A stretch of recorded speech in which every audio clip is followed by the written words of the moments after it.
Hello, hello, hello, and welcome back.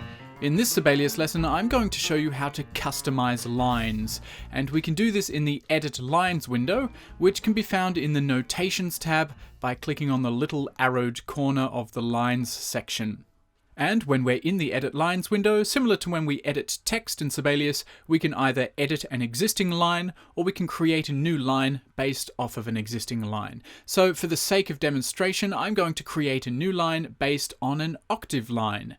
Now, I'm not going to go into too much depth with this window because I think that most of the things here are pretty self-explanatory.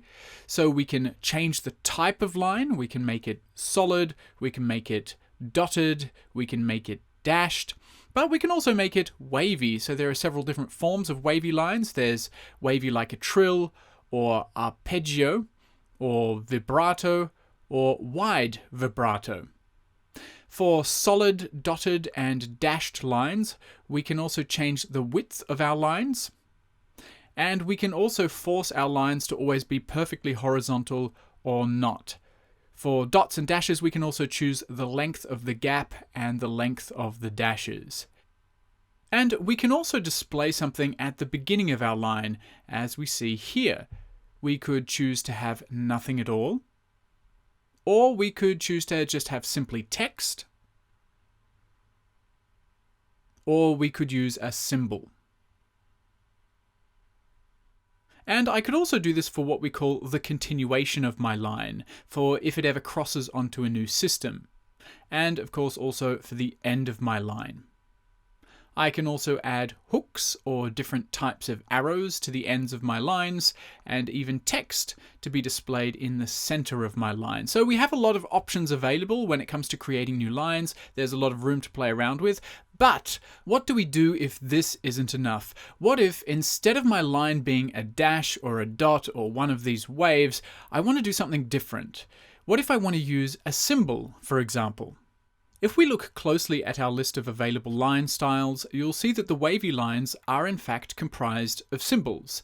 And so if we want to make a line that consists of a different type of symbol, we can do that by changing one of the symbols that are being used here to something else. And to do this, we're going to have to open up our Edit Symbols window as we saw in the last lesson. And in the Edit Symbols window, we first have to find one of our wavy symbols. And two of these symbols can be found up the top in Ornaments, the trill and arpeggio symbols. But I would advise you not to change these, particularly the trill symbol, because you'll probably need it. The other two can be found in the guitar section, and these symbols you probably won't need very often. So I'm going to select one of these symbols, click Edit, and then change its symbol to something completely different. In fact, I'm going to change its symbol to one of my own customized symbols. And when I'm done, I can just hit OK, close everything down, and then I can open up the Edit Lines window again. So this time, when I'm editing a line or adding a new line, if I select Wavy Vibrato, I get a line consisting of my new customized symbol. And you can see that this symbol is a very different sort of wave to the others. It has a very different shape, but it's been made so that the ends connect to one another when they're displayed in a line. So if I just close everything down and add this new line to my score, I can then show you this line in action. And this customized line behaves pretty much like other lines, but it has my own customized shape, thanks to the fact that I can also create my own customized symbols. And believe it or not, in my line of work, I actually need lines that look like this quite often. And so if you use a combination of being able to customize different areas of Sibelius, and particularly symbols, really the sky's the limit. There's all sorts of different shapes and forms and new elements that you can bring into the program. So that's all for now, and I'll catch you again soon.